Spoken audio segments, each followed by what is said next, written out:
जय हिंद फ्रेंड्स। अब हम पेज नंबर 92 पढ़ेंगे। देखते हैं कि पेज नंबर 92 में क्या गिवन है। ओके, पेज नंबर 91 हम पढ़ चुके हैं। पेज नंबर 92 में हमको जलवायु को प्रभावित करने वाले कारकों को पढ़ना है। तो फटाफट से रीड करेंगे। जलवायु को प्रभावित करने वाले कारक कौन कौन से। तो दूसरा कारक है समुद्र तल से दूरी, है ना। तो कि समुद्र के नजदीक समकालीन प्रभाव, जबकि समुद्र से दूर समकालीन प्रभाव होता है। इसी कारण राजस्थान महाद्वीपीय जलवायु महाद्वीपीय जलवायु पाई जाती है। तो अगर पूछे राजस्थान महाद्वीपीय जलवायु है तो है ना, पूछे कि है तो यस। जो कि गर्मी में शुष्क होती है, जिसमें सामान्यतः नमी की कमी पाई जाती है। पश्चिम बंगाल राज्य का विस्तार 23 से 30 उत्तरी अक्षांश के मध्य तथा यहाँ की जलवायु उष्ण आर्द्र जलवायु है, जिसका कारण है कि बंगाल की खाड़ी के नजदीक स्थित होना, अर्थात यहाँ समकालीन प्रभाव पाया जाता है। राजस्थान तथा पश्चिमी बंगाल समान अक्षांशीय स्थिति होने के बाद भी पश्चिम बंगाल में राजस्थान जैसी तापक्रमीय विभिन्नता नहीं पाई जाती। और राजस्थान की कच्छ की खाड़ी से दूरी, कच्छ की खाड़ी से है ना, गुजरात की कच्छ की खाड़ी से अपन 250 किलोमीटर दूर, लगभग 250, खंबात की खाड़ी से भी लगभग 250, और अरब सागर से दोगुना 400, और बंगाल की खाड़ी से इतना दूर है। बस यूँ है कि समुद्र के पास से हम कितना दूर है, कच्छ की खाड़ी, खंबात है ना, बंगाल की खाड़ी, और पहले अरब सागर फिर बंगाल की खाड़ी, है ना। अब समुद्र तल से ऊंचाई, तो ज़्यादा ऊंचे होंगे समुद्र तल से तो क्या होगा, और कम ऊंचे होंगे तो क्या होगा। जितना ऊंचे पे जाते हैं उतनी ठंड बढ़ती है ना, और जितना नीचे होते हैं उतनी गर्मी होती है। तो धरातल से इतने किलोमीटर के ऊंचे पर 1 डिग्री तापमान कम हो जाता है ना।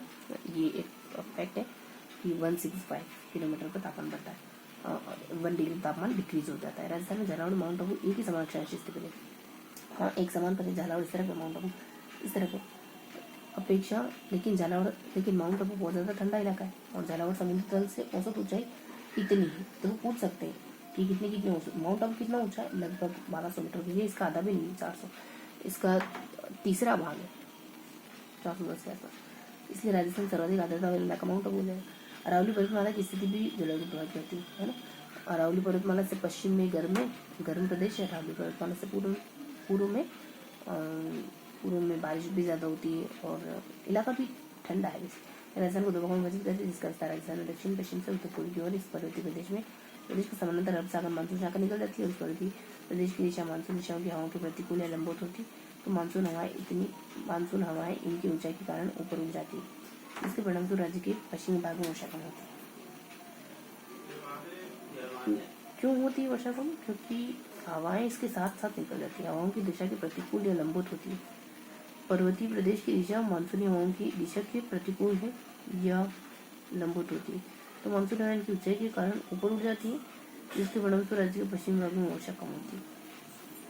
साथ साथ निकल भी जाती है और ऊपर उड़ जाती है। दो कारण। अरावली पर्वतमाला के पूरे भाग में अति वर्षा होती है, लेकिन पश्चिम भाग में वृष्टिशान प्रदेश होता है। इस पर्वतीय प्रदेश का दक्षिणी पूरे भाग अधिक ऊंचाई होने के कारण यहाँ तापमान अन्य भागों की अपेक्षा कम पाए। हाँ, जितनी ऊंचाई पर जाएंगे उतना तापमान कम होगा। तो अरावली का दक्षिणी इलाका ऊंचा है, दक्षिणी इलाका ऊंचा ज़्यादा है, इस वजह से यहाँ तापमान बहुत कम होता है, ठंडा होता है। गर्मियों के दिनों में लू का अनुभव होता है। तापमान अन्य भागों के अपेक्षा कम पाया जाता है। गर्मियों के दिनों का अनुभव होता है। इस भाग में ऊंचाई अधिक होती है, इसके कारण इस भाग में आर्द्र जलवायु पाई जाती है, जिसमें इसी माउंट आबू ग्रीष्म ऋतु अपेक्षा कम गर्म एवं रातें ठंडी होती। गर्मी ऊंचा इलाका है ना, तो ऊंचा इलाका गर्मी में तक गर्मी होता है। पवने हैं अरब, ये भी प्रभावित करती है। अरब सागर मानसून पवन, बंगाल की खाड़ी की पवन राज्य जिलों को विरुद्ध अरब सागर मानसून में राज्य में वर्षा के बिना ही अरावली पर्वतमाला से समंदर निकल जाती है, और पवन राज्य के दक्षिणी भाग में वर्षा कर पाती है। अरब सागर से खाली दक्षिण भाग में बंगाल की खाड़ी की पवन अपने आर्द्रता को बंगाल छोड़ देती है, जबकि यह पवन अरावली के पूरे भाग में वर्षा कर पाती है, जबकि अरावली को। और एक और बंगाल की खाड़ी क्या आती है, कुछ नमी तो पहले छोड़ देती है, कुछ एक बचती है, जिससे पूरे भाग में वर्षा हो जाती है। फिर अपना पश्चिम भाग रह जाता है खाली। राज्य के उत्तरी भाग गंगानगर हनुमानगढ़ में माउंट होती है, जिसका कारण पश्चिमी विक्षोभ में भूमध्य सागरीय ये वर्षा अच्छी मानी। शीतोष्ण कटिबंध चक्रवात भी कहते हैं इसको, भूमध्य सागरीय पवन भी कहते हैं। ऊपर बरसात होती है, जो आगे से कहीं से हवा आती है, मतलब उत्तर की तरफ से, लगभग उत्तर पश्चिम से हवा आती है, सबका होता है किससे कहाँ बारिश होती है। मिट्टी विरोध करती है। राजस्थान के पश्चिम भाग में रेतीली बलुई मिट्टी पाई जाती है, जो कि मोटे कण वाली मिट्टी होती है। ये मिट्टी दिन में अधिक तापमान ग्रहण करती है, जिसके कारण दिन में अधिक गर्म तथा रात के समय जल्दी ठंडी होती है। रेत जल्दी ठंडी तो जल्दी गर्म होती है ना। राज्य के पश्चिमी भाग में वातावरण की शुष्कता, मिट्टी की बलुई प्रकृति, वनस्पति की कमी तथा स्वच्छ आकाश के कारण रात्रि के समय तापमान अचानक नीचे गिर जाता है। यही सारे कारण है तापमान बढ़ने के भी, और यही सारे कारण तापमान घटने के भी, दिन में और रात में। राज्य में सबसे कम वर्षा वाला जिला जैसलमेर है, सर्वाधिक दिन तापमान देखने को मिलता है। यहाँ पे दिन में बहुत कम, बहुत ज़्यादा तापमान और रात में बहुत कम। इसी पश्चिमी क्षेत्र में फलोदी राज्य का सबसे शुष्कतम जिला, फलोदी सबसे सूखा प्रदेश है। अब तो जिला हो गया। और इस कारण राज्य के पश्चिमी भाग में शुष्क और अर्धशुष्क जलवायु पाई जाती है। राज्य के दक्षिण पूर्वी, दक्षिण और पूर्वी भाग में काली और जलोढ़, दक्षिण इलाके में काली और जलोढ़ मृदा पाई जाती है, उपजाऊ होती है। और इस मिट्टी की तो मिट्टी भी प्रभावित करती है जलवायु को, है ना। अगर ज़्यादा गर्म है मिट्टी, मतलब कैसी है, मोटे रेत वाली है तो गर्म इलाका होगा, ठंडा इलाका होगा, ऐसे। इस मिट्टी की मुख्य विशेषता ये है कि धीरे धीरे गर्म होती है और धीरे धीरे ठंडी होती है। इस प्रकार की मिट्टी में सर्वाधिक नमी देखने को मिलती है, जिस कारण इसमें सर्वाधिक आर्द्रता बनी है, जिस कारण राज्य के दक्षिण पूर्व भाग में आर्द्र जलवायु मिट्टी के कारण। वनस्पति तो वनस्पति में जलवायु की प्रभावित करती है, क्योंकि वनों की अधिकता वायुमंडलीय देशों को प्रभावित करती है। जैसे पश्चिमी राजस्थान में वन नहीं है तो गर्म इलाका रहता है ना। मौसम शुष्कता रहती है। अरावली पर्वतीय प्रदेश, दक्षिण पूर्व प्रदेश में वनों की अधिकता है कारण आर्द्र है ना। अरावली के दक्षिण में वन है तो आर्द्र ज़्यादा, अरावली डेंस है नीचे और ऊंची है, मतलब तो यहाँ ठंडा इलाका रहता है। वनों की लगातार कटाई होने से और तापमान भी बढ़ जाता है, जलवायु को सर्वाधिक प्रभावित करता है। दिन के समय स्थलीय भाग अधिक तापमान ग्रहण कर लेता है, जिसके परिणाम स्वरूप निम्न वायुदाब उत्पन्न हो जाता है, जबकि तापमान, अगर तापमान ज़्यादा होगा तो इलाका गर्म होगा, तापमान कम होगा तो इलाका ठंडा होगा। पवन उच्च वायुदाब की निम्न वायुदाब क्यों चलती है? पवन जो है वो उच्च, ये गति पता होनी चाहिए, उच्च वायुदाब से निम्न वायुदाब। इस कारण दिन के समय जल समय चलती है और रात के समय स्थलीय भाग पर कम तापमान होता है। रात के समय स्थल ठंडा हो जाता है,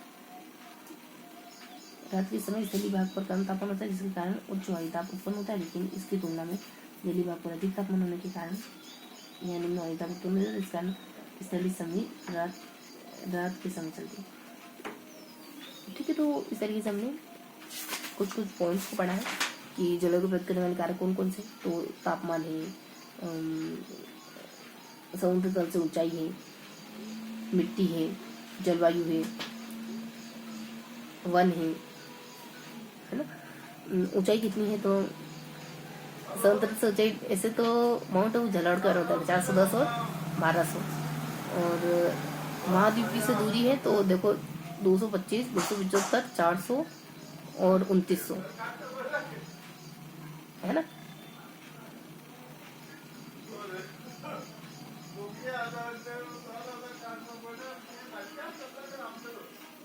बस, है ना, ये सारी बातें अपनी। तो ये हमने फर्स्ट बार रिवाइज कर लिया, कुछ है नहीं वैसे। अरावली के बारे में समुद्र तल से ऊंचाई तो बता चुके थे, है ना। पवने भी हैं, अरावली भी हैं, 3-4 कारण है, 3-4 कारण है। कुछ छूटा क्या? नहीं, कुछ खास नहीं।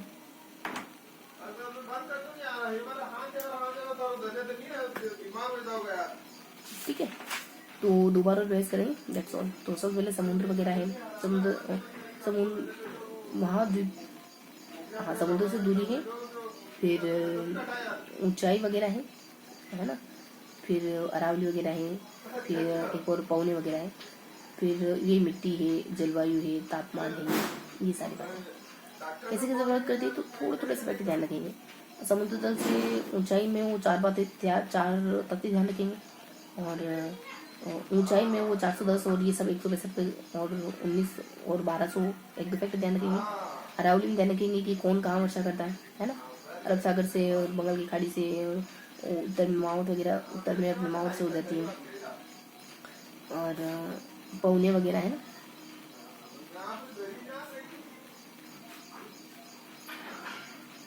पवनों की स्थिति भी प्रभावित करती है। ठीक है, तो ये हमने सेकंड बार रिवाइज कर लिया। पवन है, जलवायु है, तापमान है, मिट्टी है, ये सारी चीजें प्रभावित करती है। अब लास्ट बात बताएंगे अपन की जलवायु समुद्र से ऊंचाई प्रभावित करती है, और ये समुद्र तल से दूरी करती है, ऊंचाई करती है, पवन करती है, अरावली करती है, जलवायु, तापमान, मिट्टी, ये सब प्रभावित करते हैं। अब थोड़ा सा नोट डाउन करेंगे, ज़्यादा कुछ है नहीं, बहुत ज़्यादा इंपॉर्टेंट भी नहीं है। तो पेज नंबर 92 में प्रभावित करने वाला कारक, ठीक है। तो इन प्रभावित करने वाले कारकों में क्या कहना है? एक तो दूरी है ना, समुद्र तल से दूरी है, ऊंचाई है, दूरी है ना यार। फिर समुद्र तल से ऊंचाई, 3 4 5 फैक्ट है। अरावली है, एक और कारण है। फिर यहाँ तापमान है, मिट्टी है, तापमान है, और